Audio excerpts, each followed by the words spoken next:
Hello, everyone, and welcome to the Best Free Decks episode 1, where I'm gonna review some of decks I am building at the moment and I'm using um, that I found on Eurogaming called the Best Basic Free Decks. They're quite useful for anyone starting the game like me, which we don't have a whole bunch of cards. You'll all the cards we're gonna use on these decks are basically free cards that you can get just by unlocking all of the cards in one deck. Um, because the first deck we play is the Mage, I decided just to for my first deck to be the Mage. So I'll go to my collections. The name I gave it was Free Mage. You can give any name you want. Um, I'll start by indicating which cards I'm using. So I'm using all of the cards on this deck is two of each card. Remember, this is the first build you're gonna have for this deck. So basically, as soon as you start getting better cards, you can always change off the weaker cards we have in here. But I'm not gonna go through that yet. I'm just gonna go through the first basic build. So as I said before, all of the cards it's always two. So the first card will be Arcane Missiles, which is great because it deals 3 damage randomly split among enemy characters. This card costs 1 mana. You just throw it in there and it deals 3 damage randomly split among enemy characters, which is really, really good against you if you're facing a deck that they're just spawning low health minions against you. This can finish off quite a few of them. And then we got the Elven Archer, which has a battle cry and deals 1 of damage. So basically, as soon as you can't attack, but you can fire an arrow to either the hero or a minion that has been there, um, ruining your game. And you always know it's 1 damage, but sometimes those 1 point of damage can make a big difference. It's a 1/1 card, costs 1 mana as well. Then we got the Frostbolt, which costs 2 mana and deals 3 damage and freezes it. So basically, as soon as you cast this spell, you select the target, either minion or the hero, deals 3 damage and freezes it for the next turn, which is quite good if you're facing, for instance, uh, a minion that has been recently boosted by some spells, and it can be the difference between next turn the enemy won't be able to use it against you and deal you a great deal of damage, or you taking, for instance, 8 or 9 of damage because you didn't do nothing against it. Um, Another great card on this set, and I think this card is quite good for almost any deck of cards. The Acid Swamp Hose destroys your opponent's weapon. This is great against, for instance, the Hunter or the Warrior or even the Paladin. All of them, they use weapons on their. They can cast a spell to use weapons on their heroes. So this is great because as soon as you play this card, it destroys that weapon, so they won't be able to use it against you anymore. So it saves you quite a lot of damage it usually will take. The Novice Engineer that draws a card, so it's quite good. It's quite an early game card as well because it keeps you flowing cards into your hands. Um, Arcane Intellect again is 3 mana, but it draws 2 cards instead of just 1. The Shattered Sun Cleric. This is quite a good minion because as soon as you play it, you can just give a boost to a friendly minion. It gives +1/+1, so gets 1 attack and +1 health as well. The Fireball is great to finish off high HP or even just to great deals of damage to the enemy hero. Um, the Polymorph is one of the most popular cards in the Mage deck, and it can be a nightmare all day long for you if they're playing. Someone is playing against you with the Mage, because she's just basically can transform any minion into a 1/1 sheep, and it just ruins someone's game. Just complete. Imagine you're just playing there, putting quite low, high HP minion, and thinking, "Yeah, I'm gonna and high damage. I'm gonna deal loads of damage. You just play this against you. It just ruins it because as soon as you play this, it costs 4 mana, but you play these and then you just use your basic hero power, which is the fireball, and you just finish off. It just ruins my day loads of times when I'm just about to finish someone off, or even in the mid game. But the good thing is you can use it as well on your deck. Um, the Shieldwind Yeti is a great mid battle minion, has quite a lot of damage and quite high HP. The Gnomish Inventor, again, it's quite good because it can draw you a card that's 4 HP, only 2 attack, but the HP makes it you can handle a little bit of damage.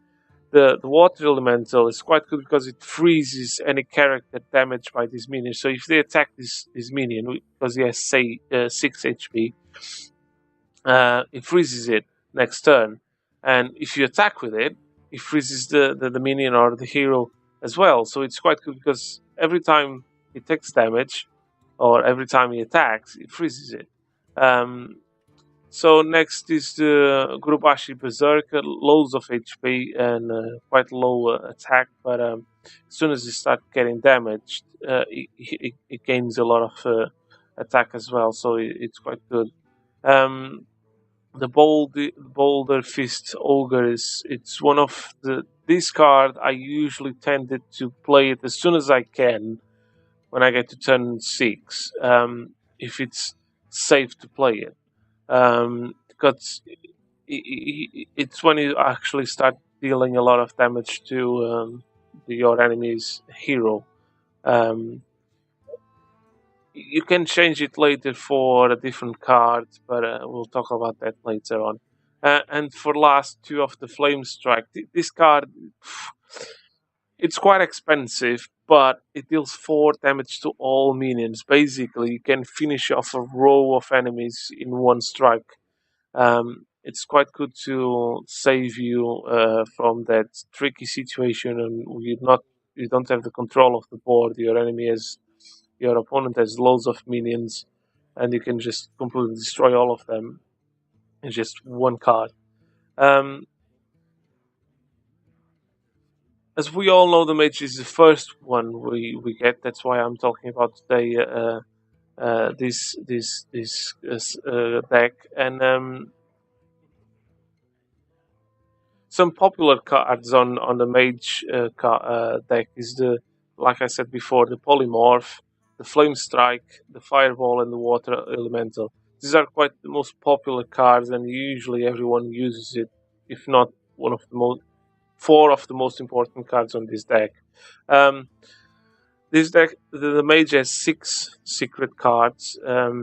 Or Mage secrets, which is the Ice Barrier, Mirror Entity, the Counter Spell, Vaporize, Ice Block, and Spellbender. All of these secrets, they cost 3 mana, and you can just put it on your hero, and you'll counter something, which is quite good. They're not as cheap as some other heroes, but they're quite strong. The Ice Barrier, as soon as your hero is attacked, it gains 8 armor. The Mirror Entity, it's when your opponent plays a minion, he summons a copy of it. So it's quite a good card for mid-late game, because it can make a difference between you. If you play too early, it's gonna be most probably gonna copy a low minion, low HP attack minion. If you play it later, it's most probably gonna copy quite a strong card for you. The counter spell, basically, when your opponent casts a spell, you counter it. So basically, it just renders it null. The vaporize, it's when a minion attacks your hero, destroys it. The ice block, when your hero takes fatal damage, prevents it and becomes immune this turn. And then the spellbender, it's when an enemy casts a spell on a minion, summons a 1/3 as a new target. So basically, if they cast a spell on a minion, it summons a new minion with a 1/3 as a target. So basically, saves your minion, and most probably, if it's a low if it's a low damage spell, most probably it won't even damage that new minion. Um, one advice that I've read and I've been finding it's true for all of the decks is board control. Um, this deck, especially this deck, is all about board control. You need to control the board throughout the whole game if you want to win it. It's quite tricky to play with the mage. I read that in the beginning was really really strong, but it went through quite a lot of balancing during the game, and now it's not as overpowered as people were complaining. But basically, it's to all down to polymorph, especially polymorph. Don't use it on early game. Use it only on late game because it can save you from that high HP and high damage minion against you. Um, Try to use as many um, minions as possible. So loads of early minions. Try to put them on the deck as soon as you can. Loads and loads of minions, and then later on you'll start putting the high HP and high damage minions, which can help you out finish your heroes. So this is the basic free mage. I've been playing with it quite a few games already, and I win some, I lose some. I think it's great. It's a great deck for as a free basic deck, and I would recommend you to try it out and give your feedback to me, and then later on we can always have a discussion or even improve this deck. Um, I hope you enjoyed this first episode for the free decks I'm going to cover. Don't forget to follow me on my YouTube channel, on my Facebook page as well. All the links are just down there on the description. And any feedback, any ideas, or even comments, just leave it in there or leave it on my Facebook page. So thank you very much for watching, and see you next episode.